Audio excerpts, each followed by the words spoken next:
ಮಾತಾಡ್ತಾ ಮನಿ ಬಗ್ಗೆನೂ ಕೂಡ ಮಾತಾಡ್ವಿ. ಹ್ಮ್ ಅದ್ರ ಜೊತೆಗೆ ಸ್ಟ್ರಗಲಿಂಗ್ ಪೀರಿಯಡ್. ಹ್ಮ್ ಸೊ ಪ್ರತಿಯೊಬ್ಬರ ಲೈಫಲ್ಲೂ ಒಂದು ಸ್ಟ್ರಗಲಿಂಗ್ ಪೀರಿಯಡ್ ಅನ್ನೋದು ಇರ್ತೈತೆ. ಹ್ಮ್ ಸೊ ಅಭಿಜ್ಞಾ ಅವರ ಲೈಫಲ್ಲಿ ಸ್ಟ್ರಗಲಿಂಗ್ ಪೀರಿಯಡ್ ಯಾವ್ದಾದ್ರು ಇದೆಯಾ ಅಂತ ಕೇಳ್ಬೋದು. ಇವಾಗ್ಲೂ ಖಂಡಿತವಾಗ್ಲೂ ಹ್ಮ್ ಸ್ಟಿಲ್ ಐಮ್ ಸ್ಟ್ರಗ್ಲಿಂಗ್. ನಾನು ತೀರಾ ಸೆಟಲ್ ಆಗಿದ್ದೀನಿ ಹ್ಮ್ ಹಂಗೆ ಹಿಂಗೆ ಅಲ್ಲ.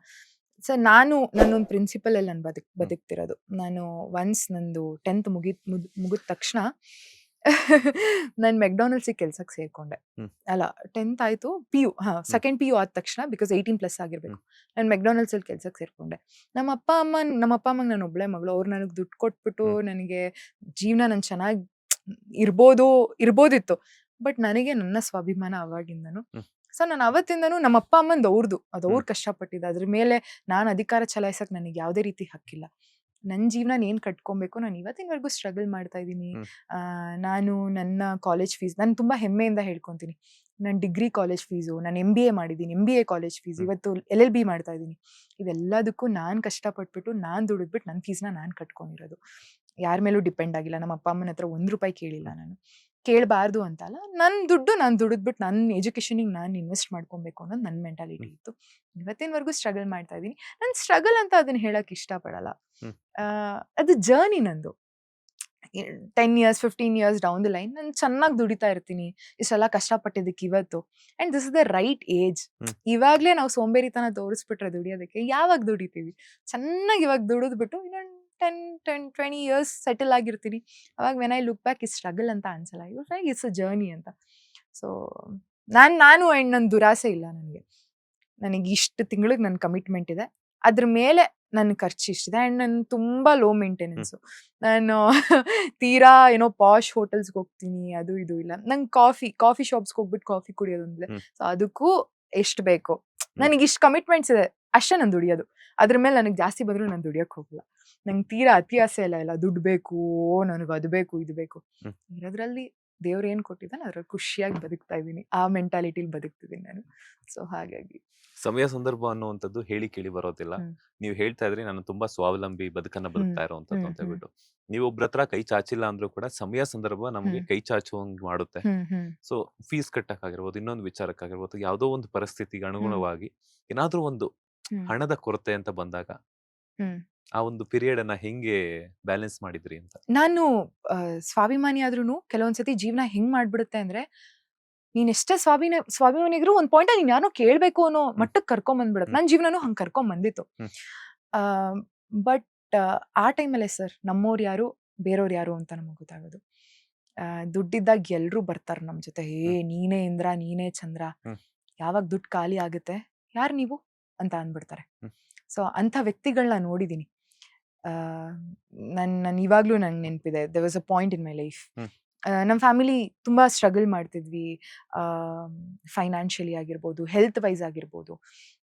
ನನ್ನ ರಿಲೇಟಿವ್ ಫೋನ್ ಮಾಡ್ಬಿಟ್ಟು ಹ್ಮ್ ಹ್ಯಾಡ್ ಆಸ್ಕ್ಡ್, ಈ ಥರ ನಮ್ಮನೆ ಸಿಚುಯೇಷನ್ ಇದೆ, ಒಂದು ಸ್ವಲ್ಪ ಅಮೌಂಟ್ ನೆಸೆಸಿಟಿ ಇದೆ, ದಯವಿಟ್ಟು ಕೊಡ್ತೀರಾ? ಹ್ಮ್ ನಾನು ಇನ್ನೊಂದು ವಾರದಲ್ಲಿ ರಿಟರ್ನ್ ಮಾಡ್ಬಿಡ್ತೀನಿ. ಹ್ಮ್ ಅಪ್ಪ ಹೈದರಾಬಾದಲ್ಲಿ ಇದ್ದಾರೆ, ಬಂದ ತಕ್ಷಣ ನಾನು ವಾಪಸ್ ಹ್ಮ್ ಕೊಡ್ತೀನಿ. ನನಗೆ ಅಣ್ಣ ಅಕ್ಕ ಯಾರೂ ಇಲ್ಲ. ಹ್ಮ್ ಸೊ ನಾನು ಒಬ್ಳೆ ನಮ್ಮ ಮನೇಲಿ. ನಮ್ಮ ಅಪ್ಪ ಅಮ್ಮನೂ ನನ್ನ ಮೇಲೆ ಡಿಪೆಂಡೆಂಟು. ಸೊ ನಾನು ಕೇಳಿದಾಗ ಆ ವ್ಯಕ್ತಿ ನನ್ನ ಸ್ವಂತನೇ, ನಾನು ಯಾರು ಅಂತ ಹೆಸರು ತಗೊಳಕ್ಕೂ ಇಷ್ಟಪಡಲ್ಲ. ಹ್ಮ್ ಓ ಇಲ್ಲ, ದುಡ್ಡಿಲ್ಲ, ನಂಗಿನ್ನೂ ಸ್ಯಾಲ್ರಿನೇ ಆಗಿಲ್ಲ, ಹಾಗೆ ಹ್ಮ್ ಹೀಗೆ ಅಂದ್ಬಿಟ್ಟು ದ ನೆಕ್ಸ್ಟ್ ಡೇ ಅವ್ರ ವೈಫ್ಗೆ ಎಕ್ಸ್ಪೆನ್ಸಿವ್ ಗಿಫ್ಟ್ ಮಾಡಿದ್ದಾರೆ. ಹ್ಮ್ ಹ್ಮ್ ಹ್ಮ್ ಆ ವಿಡಿಯೋ ಇನ್ಸ್ಟಾಗ್ರಾಮಲ್ಲಿ ನಾನು ನೋಡಿದ್ದೆ. ನನಗೆ ಅನ್ನಿಸ್ತು, ಇಷ್ಟನಾ ನಿಮ್ಗಳ ಜೀವನ? ಅದೇ ವ್ಯಕ್ತಿಯ ಕುಟುಂಬ ಕಷ್ಟದಲ್ಲಿದ್ದಾಗ ನನ್ನ ತಾಯಿ ಸಪೋರ್ಟ್ ಮಾಡಿದ್ರು, ನನ್ನ ತಾಯಿ ಹೆಲ್ಪ್ ಮಾಡಿದ್ರು. ಹ್ಮ್ ಆ ದುಡ್ಡನ್ನ ನಮ್ಮಮ್ಮ ಇವತ್ತಿನವರೆಗೂ ಕೇಳಿದಾರೋ ಇಲ್ವೋ ಅನ್ನೋದು ನನಗೆ ಗೊತ್ತಿಲ್ಲ. ಹ್ಮ್ ಸೊ ನಾನು ಕೇಳಿದಾಗ, ಓ ಈ ಥರನಾ, ಓಕೆ ಸರಿ. ಸೊ ನಾನು ನೋಡ್ಬಿಟ್ಟಿದ್ದೀನಿ ಸರ್, ದುಡ್ಡಿದ್ದಾಗ ಎಲ್ಲರೂ ಚೆನ್ನಾಗಿರ್ತಾರೆ. ಹ್ಮ್ ಸೊ ಯಾವಾಗ ದುಡ್ಡಿರಲ್ವಲ್ಲ, ಅವಾಗ ಯಾರು ನಮ್ಮ ಜೊತೆಗೆ ಇರ್ತಾರಲ್ಲ, ದುಡ್ಡಿದ್ದಾಗ್ಲೂ ನಾವು ಅವ್ರನ್ನ ಮಾತ್ರ ಇಟ್ಕೊಬೇಕು. ಹೊಸಬ್ರನ್ನ ಲೈಫಿಗೆ ತಗೊಂಬರಕ್ ಯಾವತ್ತೂ ಟ್ರೈ ಮಾಡಬಾರ್ದು. ಹ್ಮ್ ನಾನು ಯಾರು ನನ್ನ ಜೊತೆ ಅವಾಗ ನಂಗೆ ತುಂಬಾ ಸಪೋರ್ಟಿವ್ ಆಗಿ ಬಂದಿದ್ದು ನನ್ನ ಫ್ರೆಂಡ್ಸ್. ಹ್ಮ್ ಸೊ ನನ್ಗಿಬ್ರು ಫ್ರೆಂಡ್ಸ್ ಇದ್ದಾರೆ ಇವತ್ತಿನವರೆಗೂ. ಹ್ಮ್ ಸೊ ಅವ್ರನ್ನೂ ಇವತ್ತಿನವರೆಗೂ ಮಾತ್ರ ನನ್ನ ಲೈಫಲ್ಲಿ ಇಟ್ಕೊಂಡಿದ್ದೀನಿ. ಇವತ್ತು ನನ್ನ ಜೀವನ ಚೆನ್ನಾಗಿದೆ. ಹ್ಮ್ ಟಚ್ ವುಡ್ ಲೈಫಲ್ಲಿ ಸೆಟಲ್ ಆಗ್ತಾ ಇದೀವಿ, ನಾನು ನಮ್ಮ ಅಪ್ಪ ಅಮ್ಮ 3 ಜನ. ಸೊ ಇವಾಗೆಲ್ಲ ಬರ್ತಾರೆ, ಓ ಅಭಿಜ್ಞಾ, ಅದಭಿಜ್ಞಾ, ಓ ನಿಂದು ವಿಡಿಯೋಸ್ ನೋಡ್ತೀವಿ ಅಭಿಜ್ಞಾ, ನೀನು ಹಂಗೆ ಹಿಂಗೆ. ಹೌದಾ, ಸರಿ, ಓಕೆ. ನನ್ನ ಹತ್ರ ಏನೂ ಇಲ್ದಾಗ ಏನು ಅಂತ ನಾನು ನೋಡ್ಬಿಟ್ಟಿದ್ದೀನಿ. ಇವಾಗ ನನ್ನ ಹತ್ರನೇ ಬರಬೇಡಿ ಅಂತ ಹ್ಮ್ ಬೌಂಡ್ರಿ ಹಾಕೊಂಡ್ಬಿಟ್ಟು ಬದುಕ್ತಾ ಇದೀನಿ. ಬಂದಾಗ ಒಂದು ಸ್ಮೈಲ್ ಕೊಟ್ಟು ಹೋಗ್ಬಿಡೋದು. ಮನ್ಸಲ್ಲಿ ಗೊತ್ತಿರುತ್ತಲ್ವಾ ಹ್ಮ್ ಸರ್. ಹೌದಾ ಅವಾಗ ಹೆಂಗ್ ನೀವ್ ನನ್ ನಡ್ಸ್ಕೊಂಡಿದ್ರಿ ಅಂತ ಗೊತ್ತು. ಹ್ಮ್ ಇವಾಗ ಬಟರ್ ಮಾಡಕ್ ಬರ್ಬೇಡಿ ಅನ್ನೋದು ನನ್ ಮೈಂಡಿಗೆ ಬಂದ್ಬಿಟ್ಟಿರುತ್ತೆ. ಸೊ ಸ್ಟಿಲ್ ಈಗ ಬಿಕಾಸ್ ನೀವ್ ಹೇಳ್ತೀರ ನನಗೂ ಹ್ಮ್ ಒಂದಷ್ಟು ಮೆಮೊರೀಸ್ ಬರ್ತಾ ಇದೆ. ಹ್ಮ್ ಜನ ಹೆಂಗಿರ್ತಾರೆ ಅಲ್ವಾ, ನಮ್ಮ ಹತ್ರ ಏನೂ ಇಲ್ದೇ ಇದ್ದಾಗ ಈ ನನ್ ಮಗನ್ ಕೈಯಲ್ಲಿ ಏನ್ ಏ ಕಿಸಿಯಕ್ಕಾಗುತ್ತೆ ಹಾ ಹಂಗೆ ಹಿಂಗೆ ಅಂತಾರೆ. ಅದೇ ನೀವೇನಾದ್ರೂ ಒಂದು ಆನ್ ಸ್ಕ್ರೀನ್ ಅಲ್ಲಿ ಏನೋ ಕಾಣಿಸ್ಕೊಂಡ್ರೆ, ಹ್ಮ್ ಮಗ ನಾನು ಅವತ್ತು ಹೇಳಿರ್ಲಿಲ್ವಾ ನೀನ್ ಬಂದೇ ಬರ್ತೀಯಾ. ಬರ್ತ್ಯಾ ಹೌದಾ ಯಾವಾಗ ನಂಗೆ ಇವಾಗ್ಲೂ ನೆನ್ಪಿದೆ. ಎಷ್ಟೊಂದ್ ನಾನ್ ಈ ಇಂಡಸ್ಟ್ರಿ ಚೂಸ್ ಮಾಡಿದಾಗ ಹ್ಮ್ ನಾನು ಈ ಇಂಡಸ್ಟ್ರಿ ಚೂಸ್ ಮಾಡಿದ್ ಒಂದೇ ಬಿಕಾಸ್ ನನ್ನ ಕಾಲೇಜ್ ಫೀಸ್ಗಾಗಿರ್ಲಿ ಹ್ಮ್ ಅಥವಾ ನನ್ನ ಡಿಗ್ರಿ ಫೀಸ್ಗಾಗಿ ನನ್ಗೆ ಹ್ಮ್ ಓದ್ಬೇಕು ಅನ್ನೋದು ತುಂಬಾ ಆಸೆ. ನಮ್ಮ ಅಮ್ಮಂಗೆ ತುಂಬಾ ಆಸೆ ಇತ್ತು, ನನ್ನ ಮಗಳು ಚೆನ್ನಾಗಿ ಓದ್ಬೇಕು, ಹ್ಮ್ ಡಬಲ್ ಡಿಗ್ರಿ ಹೋಲ್ಡರ್ ಆಗ್ಬೇಕು ಅಂತ. ನಮ್ಮ ಅಪ್ಪ ಅಮ್ಮನ ಹತ್ರ ದುಡ್ಡು ಕೇಳಬಾರ್ದು ಅನ್ನೋ ಒಂದು ಕಾರಣಕ್ಕೆ ನಾನು ಸೀರಿಯಲ್ಸ್ಗಳನ್ನ ಮಾಡಕ್ ಶುರು ಹ್ಮ್ ಮಾಡಿದ್ದು. ಅವಾಗ ಜನ ಹೆಂಗ್ ಮಾತಾಡಿದ್ರು, ಸೀರಿಯಲ್ ಮಾಡ್ತಾ ಇದ್ದಾಳಾ, ಹ್ಮ್ ನಾಳೆ ದಿವಸ ಅವಳಿಗೆ ಯಾರು ಹುಡುಗ ಕೊಡ್ತಾರೆ, ಅವಳನ್ನ ಯಾರು ಮದ್ವೆ ಆಗ್ತಾರೆ. ಹ್ಮ್ ಇವತ್ತು ಅವ್ರೇನೆ ನಮ್ಮ ಫ್ಯಾಮಿಲಿಲೇ ಒಂದು ಹುಡುಗ ಇದ್ದಾನೆ, ಹ್ಮ್ ಕೇಳ್ತೀರಾ, ನೋಡ್ಬಿಟ್ಟಿದೀನಿ ನಾನು. ಸೊ ಲೈಕ್ ಓ ಹೌದಾ ಓಕೆ, ಗೊತ್ತು ನನ್ಗೆ ಎಲ್ಲೆಲ್ಲಿ ಕಟ್ ಡೌನ್ ಮಾಡ್ಬೇಕಿಂತ ಜನಗಳನ್ನ ಅಂತ. ಹ್ಮ್ ಸೊ ತಿಳ್ಕೊಂಡ್ಬಿಟ್ಟಿದೀನಿ. ಸೊ ಇವಾಗ ಹ್ಮ್ ಯಾರೇ ಬಂದು ಹೊಗಳಿದ್ರು ನನ್ನ ತಲೆಗೆ ತಗೊಳಲ್ಲ, ಹ್ಮ್ ಯಾರೇ ಬಂದು ತೆಗಳಿದ್ರು ನನ್ನ ತಲೆಗೆ ತಗೊಳಲ್ಲ. ತುಂಬಾ ನ್ಯೂಟ್ರಲ್ ಆಗಿ ಬದುಕ್ತಾ ಇದೀನಿ. ನನಗೆ ಗೊತ್ತು ನನ್ ಸುತ್ತ ಇರೋರಿಗೆ ನಾನೇನು ಅಂತ ಗೊತ್ತು, ಹ್ಮ್ ಅವ್ರಿಗೆ ನಾನು ಆನ್ಸರಬಲ್. ಹೊರಗಿನ ಜನಕ್ಕೆಲ್ಲ ಲೈಕ್ ಹೌದಾ ಗೋಲಿ ಮಾರಷ್ಟೇ ಹೋಗ್ತಾ ಈ ಇರಿ. ತರ ಸಿಚುವೇಶನ್ ಯೂಶುವಲಿ ಅಪ್ಪ ಅಮ್ಮನ ಜೊತೆ ಶೇರ್ ಮಾಡಿದ್ದುಂಟಾ ಅಂತ. ನಮ್ಮ ಅಪ್ಪ ಅಮ್ಮಂಗ್ ಪಾಪ ದೇ ವೆರಿ ಸಪೋರ್ಟಿವ್, ಹ್ಮ್ ಅವ್ರಿಗೆಲ್ಲ ಗೊತ್ತು. ಅಂಡ್ ಇವತ್ತು ನಾನು ಇಷ್ಟು ಸ್ವಾಭಿಮಾನಿಯಾಗಿ ನಂದೇ ಒಂದು ಮನೆ ಕಟ್ಟಿಸ್ಕೊಂತಾ ಹ್ಮ್ ಇದ್ದೀವಿ. ನಮ್ಮ ಅಪ್ಪ ಅಮ್ಮ ಪಾಪ ಫೈನಾನ್ಷಿಯಲಿ ಹೆಲ್ಪ್ ಮಾಡಿದಾರ ಹ್ಮ್ ಮನೆಗೆ. ಬಟ್ ನಾನು ಒಬ್ಳು ಒಂದು ಹುಡುಗಿಯಾಗಿ ಒಂದು ಮದ್ವೆ ಮಾಡಿ ನೋಡು, ಒಂದು ಮನೆ ಕಟ್ಸ್ ನೋಡು ಹೌದು. ಅಂತಾರೆ. ನಾನು ಒಬ್ಳೆ ಸೋಲ್ ಆಸ್ ಅ ಸೋಲ್ ಪರ್ಸನ್ ಆಗಿ ಒಂದು ಮನೆ ಕಟ್ಸ್ತಾ ಇದ್ದೀನಿ ಅಂದ್ರೆ ಹ್ಮ್ ಆ ಒಂದು ಧೈರ್ಯ ಕೊಟ್ಟಿರೋದು ನನ್ನ ತಂದೆ ತಾಯಿ, ಅಂಡ್ ಆ ಅಬ್ರಿಂಗಿಂಗ್ ಕೊಟ್ಟಿರೋದು ನಮ್ಮ ಅಪ್ಪ ಅಮ್ಮ. ಹ್ಮ್ ಸ್ವಾಭಿಮಾನಿಯಾಗಿ ಬದುಕು, ನಿನ್ ಕೈಲಿ ಇದಾಗುತ್ತೆ. ಅಂಡ್ ಎಷ್ಟೊಂದ್ ಸತಿ ಶೂಟಿಂಗ್ ಟೈಮಲ್ಲೆಲ್ಲ ನಾನು ನೋಡ್ತಿದ್ದೆ, ನನ್ನ ಕೋ ಆರ್ಟಿಸ್ಟ್ಗಳು ಅವ್ರ ಅಪ್ಪ ಅಮ್ಮನ್ ಕರ್ಕೊಂಬರೋರು, ಹ್ಮ್ ಅಮ್ಮನ್ ಕರ್ಕೊಂಬರೋರು. ನಮ್ಮ ಅಪ್ಪ ಅಮ್ಮ ಯಾವತ್ತೂ ಬಂದಿಲ್ಲ. ನಾನು ಅವ್ರನ್ನ ಕೇಳುವುದೆ, ನೀವ್ ಯಾಕೆ ನನ್ನ ಜೊತೆ ಯಾವತ್ತೂ ಹ್ಮ್ ಬಂದಿಲ್ಲ ಅಂತ. ಇವತ್ ಬರ್ತೀವಿ, ನಾಳೆ ಬರ್ತೀವಿ, ಇನ್ನೊಂದ್ 10-15 ವರ್ಷ ನಾವು ಬದುಕಿರ್ತೀವೋ ಇಲ್ವೋ ಗೊತ್ತಿಲ್ಲ. ಅವತ್ತು ನೀನ್ ನಮ್ಮ ಮೇಲೆ ಡಿಪೆಂಡ್ ಆಗಿದ್ರೆ ಹ್ಮ್ ನೀನು ಗೊತ್ತಿರ್ಬೇಕು ಜನಗಳನ್ನ ಹೆಂಗ್ ಹ್ಯಾಂಡಲ್ ಮಾಡ್ಬೇಕು ಅಂತ. ಸೊ ನಿನ್ ಜೀವನ ನೀನ್ ಹೋಗು. ನಮ್ಮ ಅಪ್ಪ ಅಮ್ಮ ನಂಗೆ ಆ ಫ್ರೀಡಮ್ ಕೊಟ್ಟಿದ್ದಾರೆ, ಹ್ಮ್ ನಾನು ಆ ಫ್ರೀಡಮ್ನು ಯಾವತ್ತೂ ಮಿಸ್ಯೂಸ್ ಮಾಡ್ಕೊಂಡಿಲ್ಲ. ಸೊ ಅವರಿಗೆಲ್ಲ ಗೊತ್ತು, ಈ ಸ್ಟ್ರಗಲ್ಸ್ ಎಲ್ಲ ಗೊತ್ತು. ಇವತ್ತು ತುಂಬಾ ಖುಷಿಯಾಗಿದ್ದಾರೆ ನಮ್ಮ ಅಪ್ಪ ಅಮ್ಮ, and proud, they are very proud of me. ನನ್ನ ಮಗಳು ಮನೆ ಕಟ್ಸ್ತಿದ್ದಾಳೆ, ನನ್ನ ಹ್ಮ್ ಮಗಳು ಒಂದು ಶೋ ಅಲ್ಲಿ ಇವತ್ತು ಬಂದಿದ್ದಾಳೆ, ನನ್ನ ಮಗಳು ದುಡಿತಿದ್ದಾಳೆ, ತುಂಬಾ ಚೆನ್ನಾಗಿ ದುಡಿತಾ ಇದ್ದಾಳೆ, ನಮ್ಮನ್ನ ಚೆನ್ನಾಗಿ ನೋಡ್ಕೊಂತಾ ಇದ್ದಾಳೆ. They are very happy about it, I'm very proud about it. ನಂಗೆ ಅಷ್ಟು ಸಾಕು. ಅವ್ರು ಖುಷಿಯಾಗಿದ್ರೆ ನಂಗೆ ಅಷ್ಟೇ ಬೇಕಾಗಿರೋದು. ಅವ್ರು ಹ್ಮ್ ಖುಷಿಯಾಗಿದ್ದಾರೆ.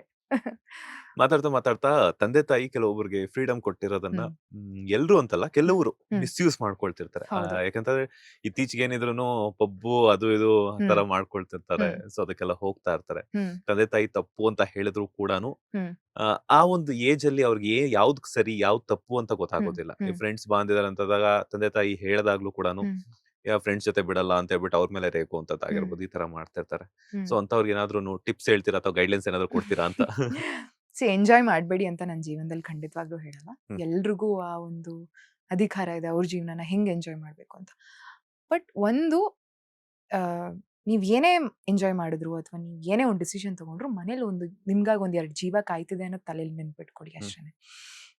ಇವಾಗ ನಾನು ಪಬ್ಗೆ ಹೋಗ್ಬೇಡಿ, ಹ್ಮ್ ಕುಡಿಬೇಡಿ, ಮಾಡ್ಬೇಡಿ ಅಂದ್ರೆ ಇಲ್ಲೋ ಇವ್ರೇನ್ ಮಾಡಿರಲ್ವಾ, ಇಲ್ಲಿ ಕೂತ್ಕೊಂಡು ಹಿಂಗ್ ಮಾತಾಡ್ತಿದಾರೆ ಅಂತ ಹ್ಮ್ ಕಮೆಂಟ್ಸ್ ಹಾಕೋರು ಇರ್ತಾರೆ.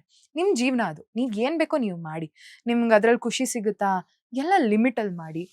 ಆ, ಒಳ್ಳೆ ಜನದ ಸಂಘ ಮಾಡಿ, ಅದು ಮೇಯ್ನು. ನಮ್ ಹ್ಮ್ ಸರ್ಕಲ್ ಎಷ್ಟು ಚೆನ್ನಾಗಿರುತ್ತೋ ಸರ್, ನೀವು ಆ ಸರ್ಕಲ್ ಅಲ್ಲಿ ನನ್ ಇದನ್ನ ಕಣ್ಣಾರೆ ನೋಡಿರ್ತೀನಿ.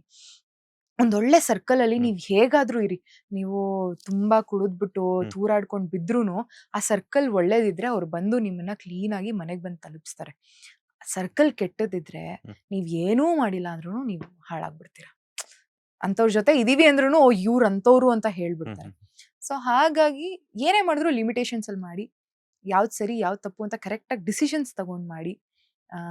And keep your circle very very clean. Hmm ದುಷ್ಟರ ಸಂಘ ಏನೋ ದೃಷ್ಟಿಯಿಂದ ದೂರ ಆ ಇರಿ. ದುಷ್ಟರಿಂದ ದೂರ ಇರಿ ಅಷ್ಟೇನೆ. ಅಂಡ್ ಅಪ್ಪ ಅಮ್ಮನೂ ಅಷ್ಟೇನೆ, ಐ ಥಿಂಕ್ ಮಕ್ಳಿಗೆ ಸ್ವಲ್ಪ ಫ್ರೀಡಮ್ ಕೊಡಬೇಕು. ಹ್ಮ್ ನನಗೆ ನಮ್ಮ ಅಪ್ಪ ಅಮ್ಮ ಫ್ರೀಡಮ್ ಕೊಟ್ಟಿದ್ದಕ್ಕೆ ಇವತ್ತು ನಾನು ಇಲ್ಲಿ ಕೂತ್ಕೊಂಡು ನಿಮ್ಮ ಮುಂದೆ ಮಾತಾಡ್ತಿದ್ದೀನಿ. ಹ್ಮ್ ನಮ್ಮ ಅಪ್ಪ ಅಮ್ಮ ಯಾವತ್ತೋ ಒಂದು ದಿವಸ ನೀನು ಇದೆಲ್ಲ ಮಾಡಬೇಡ, ಕಾಲೇಜ್ಗೆ ಹೋಗು, ಮನೆಗೆ ಬಾ ಅಂತ ಹೇಳಿದಿದ್ರೆ ಮೋಸ್ಟ್ ಪ್ರಾಬಬ್ಲಿ ನಾನೊಂದು IT ಸೆಕ್ಟರಲ್ಲಿ ಓಕೆ ಇಷ್ಟು ಸಂಬಳ ಬರುತ್ತೆ ಗುರು ನಾ ಈ ರಿಸ್ಕ್ ತಗೊಂತಾ ಹ್ಮ್ ಇರಲಿಲ್ಲ. ಹ್ಮ್ ಇವತ್ತು ಆ ರಿಸ್ಕ್ ನಮ್ಮ ಅಪ್ಪ ಅಮ್ಮ ಫ್ರೀಡಮ್ ಕೊಟ್ಟಿದ್ದಕ್ಕೆ ಆ ರಿಸ್ಕ್ ತಗೊಂಡು ನಾನು ನಿಮ್ಮ ಮುಂದೆ ಬಂದು ಇಂಟರ್ವ್ಯೂ ಕೊಡ್ತಾ ಇದ್ದೀನಿ.